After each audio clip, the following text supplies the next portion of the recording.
पटेल आदर्श विद्या निकेतन माध्यमिक विद्यालय केकड़ी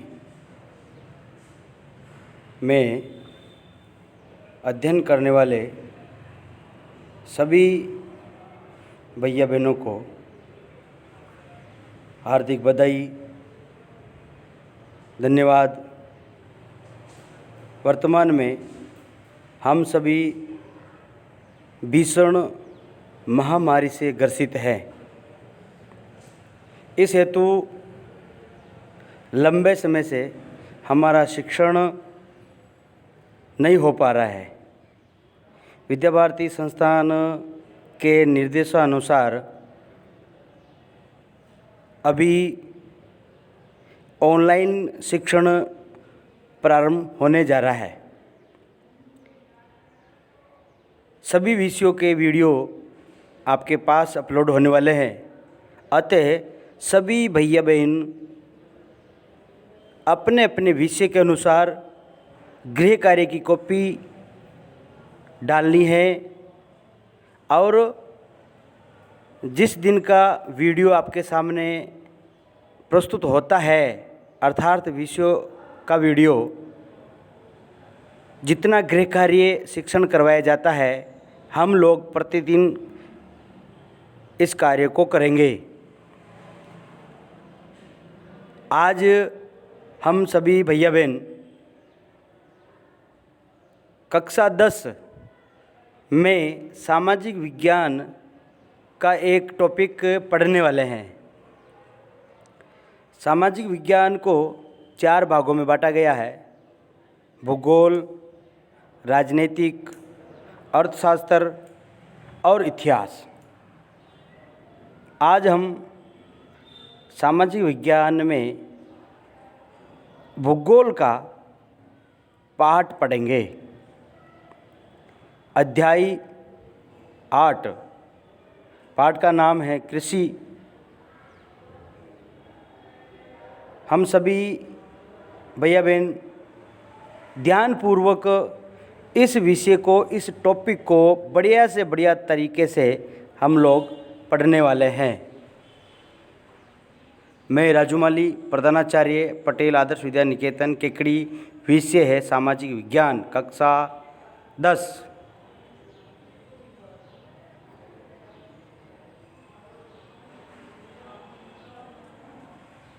पाठ परिचय भूगोल विषय, अध्याय 8 कृषि।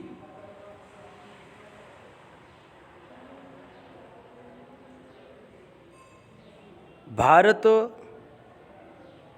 एक कृषि प्रधान देश है। भारत में रहने वाले किसान बहुत अधिक मात्रा में कृषि करते हैं। उनका जीवन केवल मात्र कृषि पर निर्भर होता है।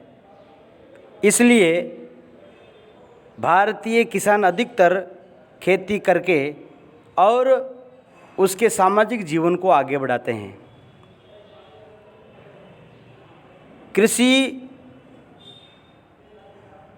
किसान करता है अधिकतर गांवों में, और बहुत सारे किसान केवल मात्र वर्षा पर निर्भर होते हैं। कुछ सिंचाई के साधनों पर निर्भर रहते हैं, भूमिगत जल जैसे। ऐसा करके अपने जीवन को आगे बढ़ाने के लिए कृषि करते हैं। और कृषि करने का मुख्य उद्देश्य है उदर पूर्ति हेतु कृषि करते हैं, अन्न उगाते हैं। और बड़े बड़े क्षेत्र के जो किसान हैं वो व्यापारिक फसलें भी बोई जाती है, जिससे बड़ी अच्छी मात्रा में उनकी जीवन में आने वाली बाधाएं उसको दूर करने के लिए अर्थ की व्यवस्था भी कृषि से वो कर लेते हैं। तो आज हम कृषि के बारे में हम लोग पढ़ रहे हैं। कृषि क्या है, इस विषय को हम लोग अच्छी तरह से समझेंगे।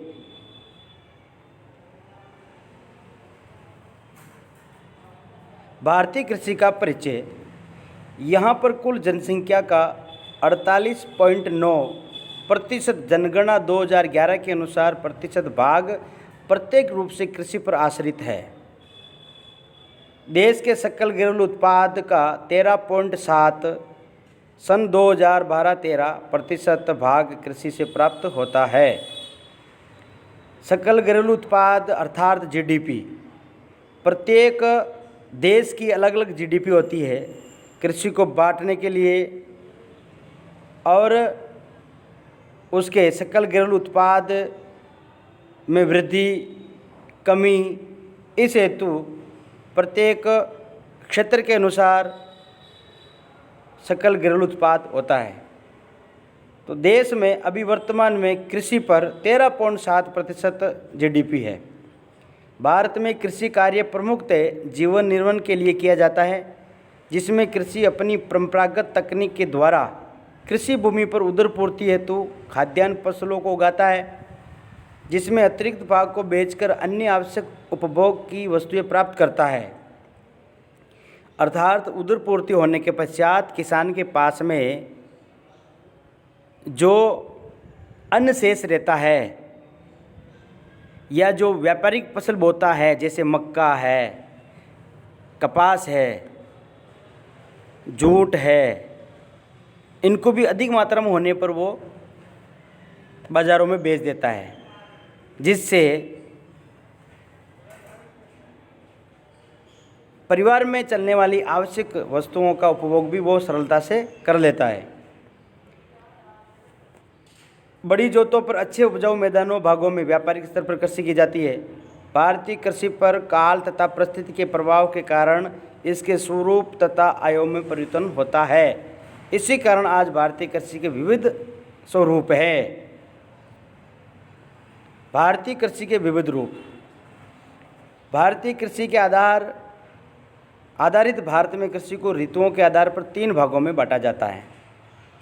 जो भारत में जो 6 ऋतुएं हैं और प्रमुखतः 3 ऋतु प्रमुख है, गर्मी, सर्दी और वर्षा।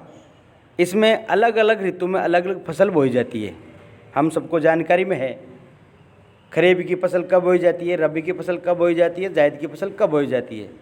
तो ये ऋतु के आधार पर 3 फसलें हैं, जिसका सीधा सीधा अगर अपन याद करने की दृष्टि से नाम बोलेंगे तो वह है खरजा। खरजा, ख यानी खरीफ फसल, र यानी रबी फसल और जा यानी जायद फसल। खरीफ फसल ऐसी फसलें जो जून जुलाई में बोई जाती है, जैसे अभी वर्तमान में वर्षा का मौसम है, अभी चल रहा है और जून जुलाई ही चल रहा है, इसमें खरीफ की फसल बोई जाती है और ये फसल अक्टूबर नवंबर में काटी जाती है। ऐसी फसलों में जैसे चावल है, मक्का है, बाजरा है, मूंगफली है, मूंग, उड़द, गन्ना, सोयाबीन इत्यादि प्रमुख है। ये सभी फसलें जून जुलाई में बोई जाती है, जिसको हम सामान्यतः कह सकते हैं कि ये सारी फसलें वर्षा पर आधारित है। ये फसलें मानसून से होने वाली वर्षा पर निर्भर होती है, परंतु वर्तमान में कुछ भागों में सिंचाई के द्वारा भी बोई की जाती है। ऐसे क्षेत्र जहाँ पर वर्षा कम होती है, मानसून नहीं हो पाता है, तो वहाँ पर नलकूप के द्वारा, कुआं के द्वारा, तालाबों के द्वारा या भूमिगत जलों के द्वारा वहाँ भी किसान फसल उगाते हैं। दूसरी जो फसल है वो रबी की फसल है। ऐसी फसलें जो अक्टूबर नवंबर में बोई जाती है, यानी जब खरीफ की फसल पक जाती है और उसको काटा जाता है और काटने के बाद में वापस खेतों की बोई की जाती है, उसके तुरंत बाद ये रबी की फसल बोई जाती है और ये मार्च अप्रैल में काटी जाती है।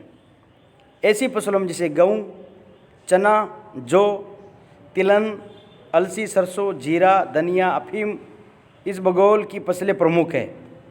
इसमें अधिकांश फसलें सिंचाई के भी स्रोत से उत्पादित होती है।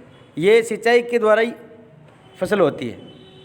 इसके माध्यम से अच्छे स्तर पर सिंचाई करने पर अच्छी मात्रा में बहुत सारे किसान अच्छी फसल की पैदावार कर लेते हैं, जिससे उनका जीवन सरलतम बन जाता है। और कुछ क्षेत्रों में किसान वर्षा पर निर्भर रहते हैं, वर्षा नहीं हो पाती है तो वो किसान सीधे सीधे अपने ग्राम नगर को छोड़कर देशों की ओर, शहरों की ओर पलायन करने लग जाते हैं, कोई मजदूरी कर लेते हैं। वही किसान जो पहले खेती करते थे वो शहरों में जाकर मजदूरी करने लग जाते हैं। क्यों? क्योंकि वर्षा नहीं है।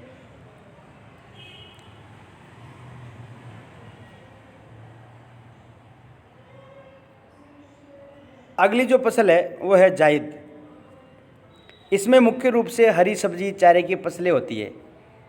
हरी सब्जी और चारे की फसलें होती है, जिसमें तरबूज, लौकी, ककड़ी, खीरा आदि की फसलें ली जाती है। और ये फसल फरवरी अप्रैल में बोई जाती है और जून जुलाई में काटी जाती है। फरवरी अप्रैल में तो बोई जाएगी और जून और जुलाई में इस समय वो इसका काटना प्रारंभ हो जाता है। इसलिए अभी तरबूज हम बाज़ार में निकलते हैं तो तरबूज मिलते हैं, लौकी मिलती है, ककड़ी मिलती है, खरबूज मिलते हैं। तो ये जायद फसल है। इसलिए इनको, ये तीनों फसलें ऋतु के आधार पर है। 3 ऋतु 3 फसलें। खरजा यानी ये तीनों ऋतु आ गई और तीनों फसलें आ गई। ऋतु के आधार पर भारतीय कृषि के 3 रूप हैं। पहला पड़ा मैंने खरीफ, दूसरा पड़ा रबी और तीसरा है जायद। ये आप लोगों को याद करना पड़ेगा, समझना पड़ेगा। आज का जो बिंदु था भारतीय कृषि के प्रकार, जिसमें पहला बिंदु था कि ऋतु के आधार पर कितनी फसलें हैं, वो हमने पढ़ा है। और आप सबसे विनम्र निवेदन है सभी भैया बहनों से कि आप इस टॉपिक को और बढ़िया तरीके से इस वीडियोस में देखकर आप अपनी कॉपी में, पाठ्य पुस्तक में लिखना है, पढ़ना है और याद करना है। तो आज का टॉपिक यहीं समाप्त होता है और इसके 2 प्रश्न आपको हल करना है, जो मुझे आप व्यक्तिगत व्हाट्सएप करेंगे, सभी कक्षा 10 के भैया बहन। जो पहला प्रश्न है, कृषि किसे कहते हैं? ऋतु के आधार पर कृषि के प्रकारों का वर्णन करिए। हम लोगों ने भी पढ़ा है 3 प्रकार है, खरीफ, रबी और जायद। लिखना और कब बोई जाती है, कब काटी जाती है, कौन से मानसून पर आधारित है, ऐसा करके दोनों प्रश्नों को आपको गृह कार्य में करना है और उक्त दोनों प्रश्नों को याद भी करना है। सभी भैया बहनों को धन्यवाद। आज आपने इस ऑनलाइन कक्षा में भाग लिया, इस हेतु आपको भी धन्यवाद और आपके माताजी पिताजी को भी धन्यवाद। प्रणाम। जय हिंद।